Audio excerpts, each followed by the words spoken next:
Bonjour à tous et bienvenue dans la classe média. Avec Roxane, on va vous parler des conditions des femmes en Afghanistan. Plus précisément de leurs droits, puisqu'ils étaient sans cesse remis en question. Pour comprendre la situation actuelle, nous avons besoin de connaître le passé politique du pays. Sais-tu quelles étaient les situations politiques depuis le siècle dernier ? L'instabilité politique commence à peu près vers 1929, après la chute du régime religieux.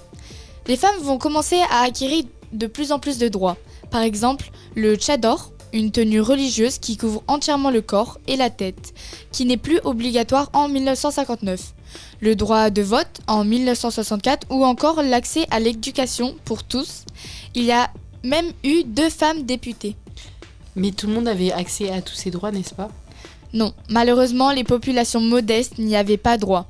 Mais en 1973, les choses changent encore. Peux-tu nous en parler ? Oui, cette date marque l'arrivée de Mohamed Daoud suite à une famine dans le pays. Il instaure l'école obligatoire pour les filles et interdit le voile dans les lieux publics. Par conséquent, cela provoque le mécontentement des conservateurs et des extrémistes. Justement, en 1992, les lois islamiques commencent à être réinstaurées et le sort des femmes va se dégrader.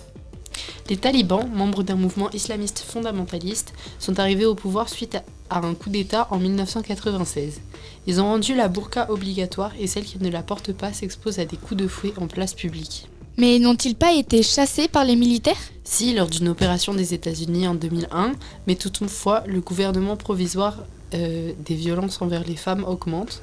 Il y a plus de viols et d'attaques à l'acide, et ils finissent par revenir dans le pays en 2021. Mais qu'en est-il de l'actualité ?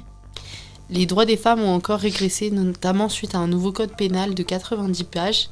Celui-ci place les hommes en maîtres et les femmes en esclaves.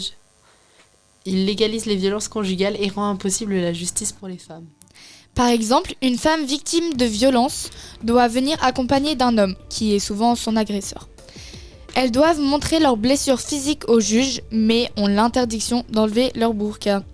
De plus, quoi qu'il arrive, la peine prononcée à l'encontre d'un homme ne sera que de 15 jours de prison maximum.